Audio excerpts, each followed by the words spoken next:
Kumusta? Alam mo ba, may isang lihim na kwentong ibinahagi si Jesus na tungkol pala sa kung paano lumalago ang mabubuting bagay sa loob natin. Tara, pakinggan natin to. Oo nga no, naisip mo ba na kung paano yan nangyayari? Parang isang araw nagising ka na lang na mas matulungin ka na o mas mapagmahal. Paano ba nangyari yon? Well, may isang sekreto dyan at yan mismo ang pag-uusapan natin ngayon. So paano niya ito ipinaliwanag? Simple lang, gumamit si Jesus ng isang kwento tungkol sa isang magsasaka para ipaintindi sa atin ang isang napakalaking misteryo, yung tungkol sa paghari ng Diyos sa mga puso natin. Pakinggan niyo yun ha, ginawa lang ng magsasaka ang parte niya. Naghagis siya ng binhi, tapos hinayaan na niya. Natutulong siya, gumigising, pero sa ilalim ng lupa may milagrong nangyayari. Kusang tumutubo ang binhi at hindi niya alam kung paano. Dito napapasok yung pinaka-puzzle. Paano nga ba talaga lumalaki ang binhi? At ang mas mahalagang tanong, bakit ito ikinuwento ni Jesus? Dahil, alam mo, ang kwentong ito ay hindi lang tungkol sa halaman. Ito ay kwento rin tungkol sa iyo. Okay, para maintindihan natin yung sekreto ng kwento, silipin muna natin kung paano ba talaga lumalaki ang isang totoong halaman.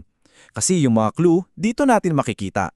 Tandaan to ha, ang paglago ay isang partnership, hindi ito kayang gawin mag-isa. May isang bahagi na nakikita natin at nagagawa natin, pero may isang bahagi na parang magic na hindi natin kontrolado. Oh, tingnan nyo to. Sa kaliwa, nandyan lahat ng ginagawa ng masipag na magsasaka. Pero tingnan nyo sa kanan, hindi niya kayang pilitin ang araw na sumikat o utusan ng ulan na bumuhos.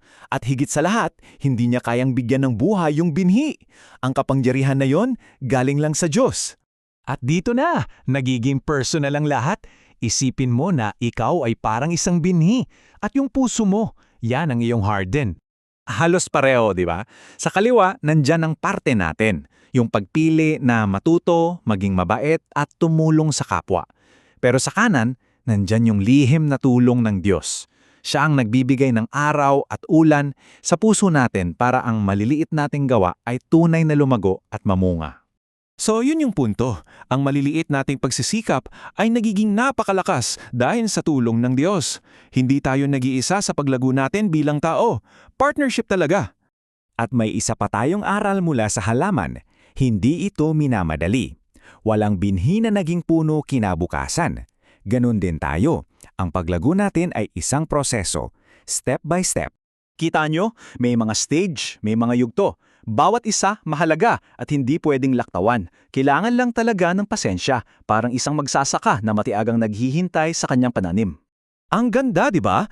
Nagsisimula lahat sa maliliit na bagay, isang maliit na usbong. Tapos habang nasasanay ka sa paggawa ng mabuti, lumalakas ka parang isang tangkay.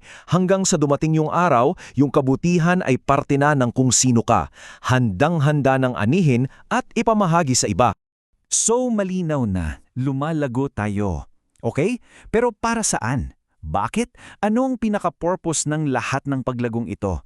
Ito na ang huling malaking talo.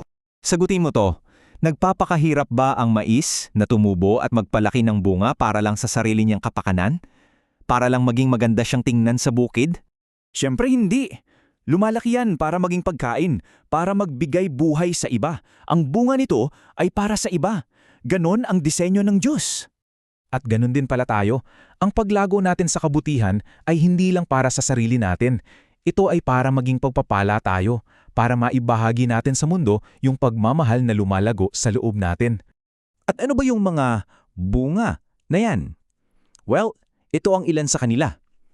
Pag-ibig, kagalakan, kapayapaan, pasyensya, kabaitan, at kabutihan.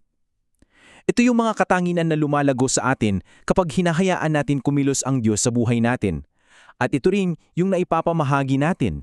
Sa dulo ng lahat, ang paglago natin ay tungkol sa pagiging mas katulad ni Jesus. Ang goal ay hindi maging perfecto, kundi ang magmahal. Mahalin ang iba tulad ng pagmamahal niya sa atin. At ngayon, iiwan ko sa iyo ang tanong na ito. Pagkatapos ng lahat ng ito, anong maliit na binhi ng kabutihan ang maaari mong itanim ngayong araw? Isang simpleng salamat? Isang pagtulong sa gawaing bahay? Tandaan mo, bawat maliit na binhi ay mahalaga dahil may kapangyarihan itong lumago.